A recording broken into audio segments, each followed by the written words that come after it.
So, dear students, today we are going to start our next chapter, that is life in temperate grasslands.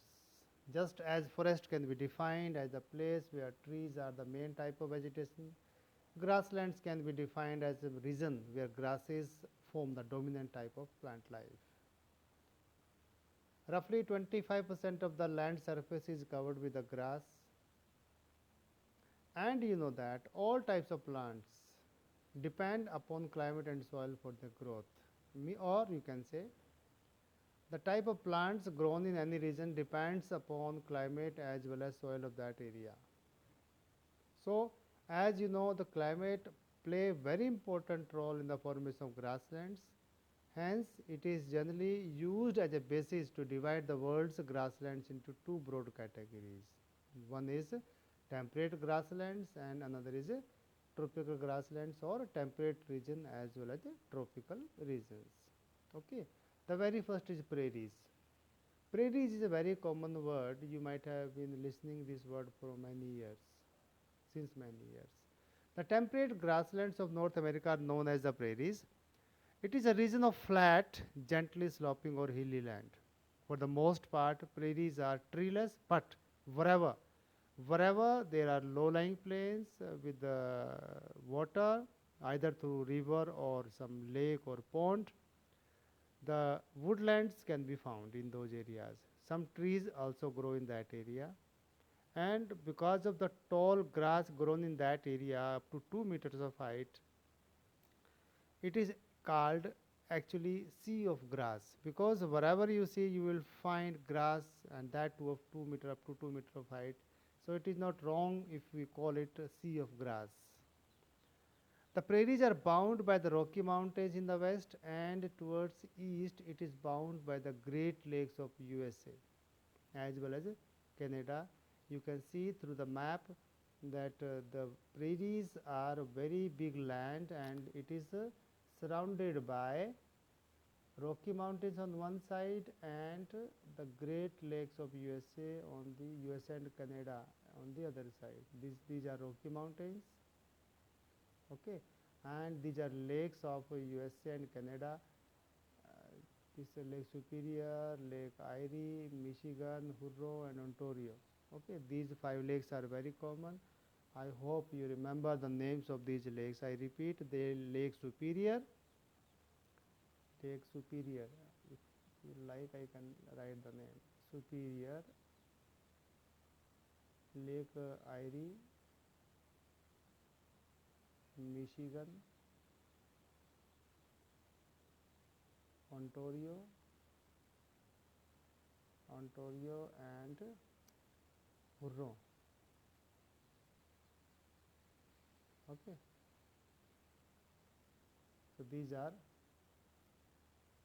five names of different lakes found in USA as well as Canada. Okay.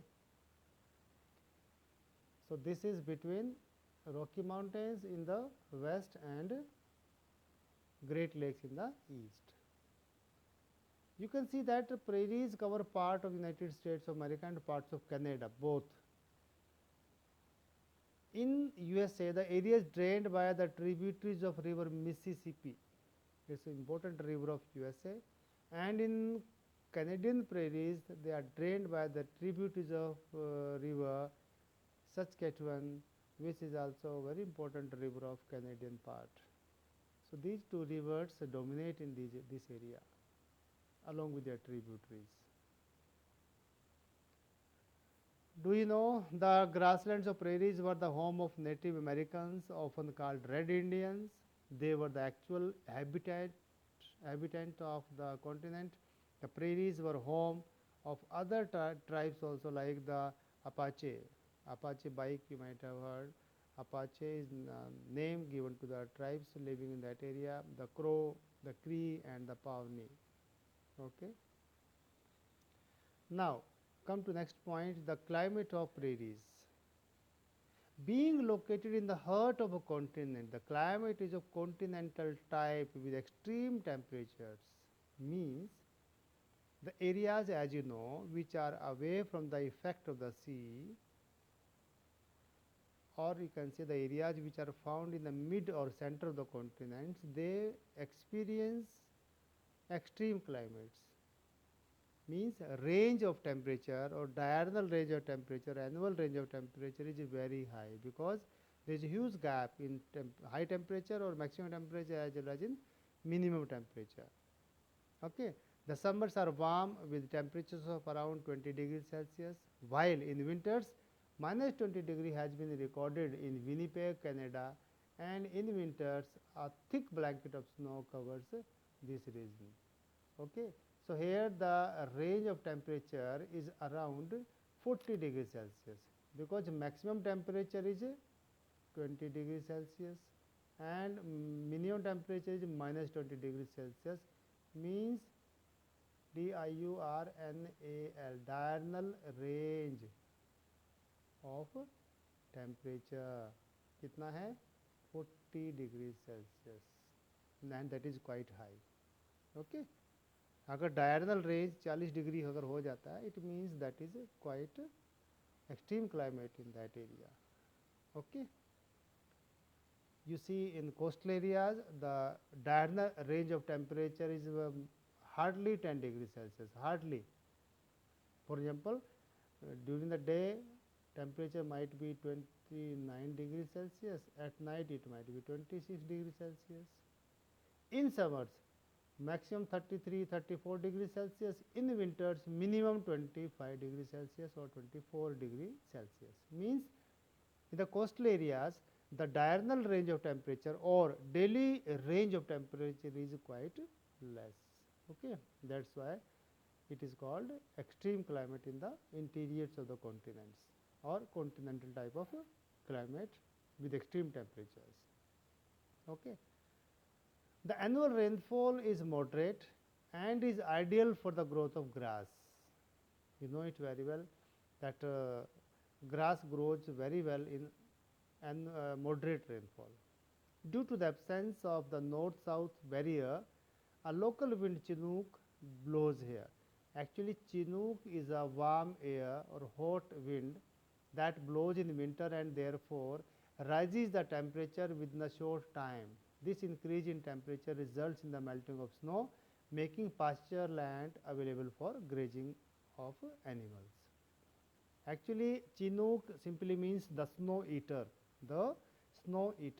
बर्फ को खाने वाली, because it's a hot wind, so it helps in melting of ice. That's why it is called snow eater. Okay.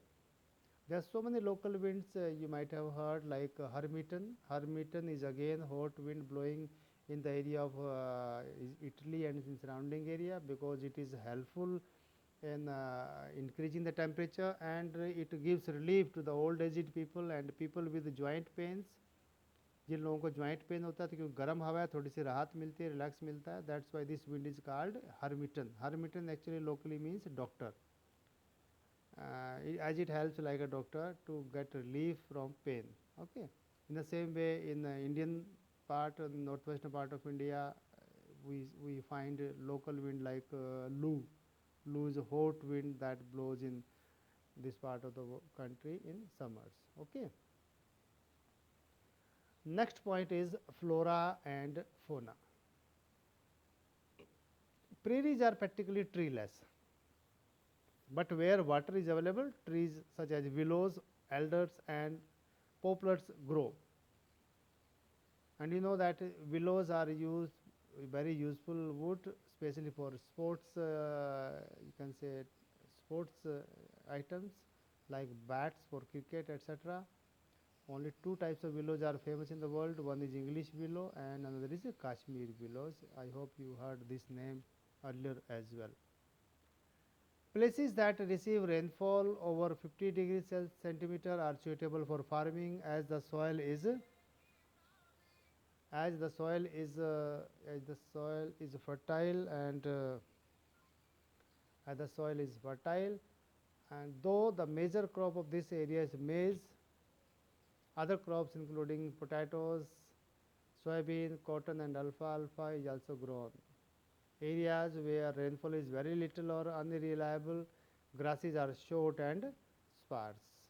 Okay, जहाँ बारिश कम होती है reliable नहीं है, वहाँ पे घास छोटी होती है और थोड़ी स्पार्स होती है, ओके, बिखरी बिखरी होती है. These areas are suitable for cattle rearing and large cattle farms are called ranches and are looked after by the sturdy man called cowboys. You can see the picture here, okay. This is a cowboy who take care of cattle in ranches, okay.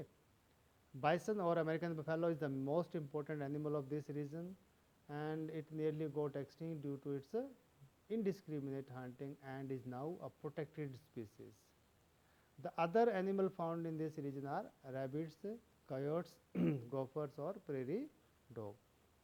Ranches क्या होते हैं थोड़ा सा आपको बता देता हूँ. What are ranches and how people use the ranches for grazing of their animals. They use the grazing land or pastures very scientifically or mathematically. For example, this is a field. The whole field is not given to the cattle to graze because they will spoil the whole field. Rather, the whole field is divided into 4 or 5 parts. For example, this part is suppose divided into 4 parts. Part 1, part 2, part 3, part 4. Field 1, field 2, field 3, field 4. First of all, animals are allowed to graze in part 1. Then they are allowed to graze in part 2. After that, they will graze in part 3, and meanwhile, the grass will start growing again in part 1 and part 2. Then they will be allowed to go to part 4. Okay, by the time they finish grazing over here, it will take a few days, and during that period, grass will again be grown in part 1, 2, and 3. Okay, in this cyclic way, the cattle move from one place to another place. Okay, in this way. फिर 1 पे आएंगे, फिर 2 पे, 3, 4, again to 1. Okay, in this way, they utilize the ranches or the grasses for grazing of the animals, so that they do not spoil the whole lot of field by grazing or through their hoofs. कहीं ऐसा ना हो कि जानवर घूमते रहें और पूरी फसल को, पूरे एरिया को बर्बाद कर दे. Okay, about people we'll discuss later on. Till then, thank you, have a good day.